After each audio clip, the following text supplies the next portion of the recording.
When it comes to Days of Our Lives, every fan has their own opinion, and Soap Pup is no different.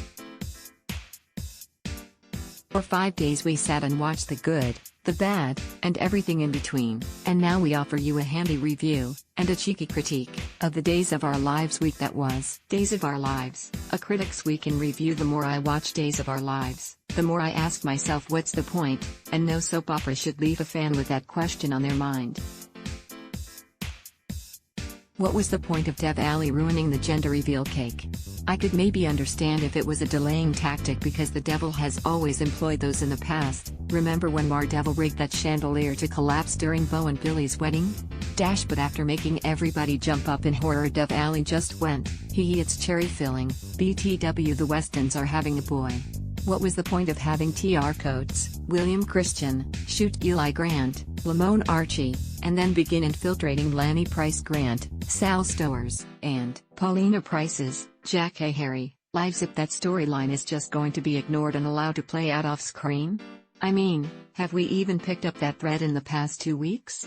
What's the point of the Jan Spears, Heather Lindell, is pregnant story other than to make Belle Brady, Martha Madison, look like a self-absorbed victim-blaming shrew?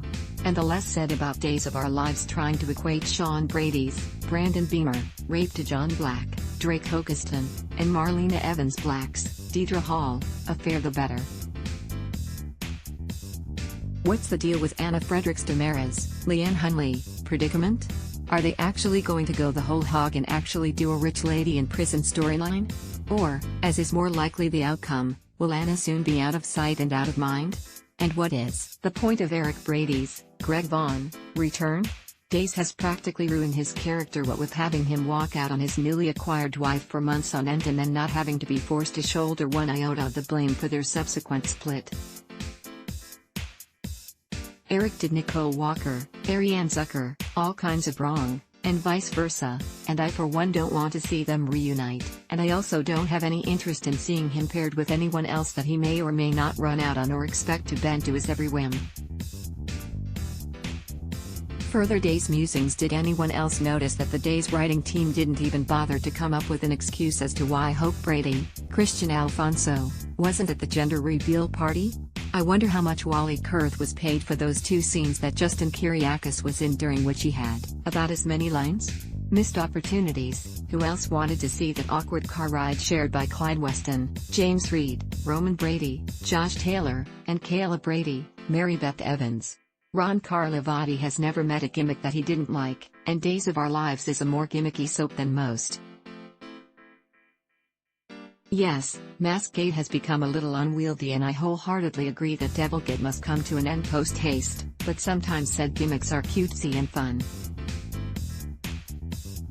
Take for instance Camila Banus's Gabby Hernandez Demera pretending to be an Ada named Lola Montez being the character that Banus played on One Life to Live, or the reunion between former Y&R co-stars Greg Ricard and Emily O'Brien aka Leo Stark and Gwen Rizchek. Why is Sandra Cook, Paul Telfer, fretting about buying a tux? Didn't he have a special wedding day outfit replete with a kilt made for his wedding to Sarah, Lindsay Godfrey? Days of Our Lives, DOOL, airs weekdays on NBC. Check your local listings for airtimes.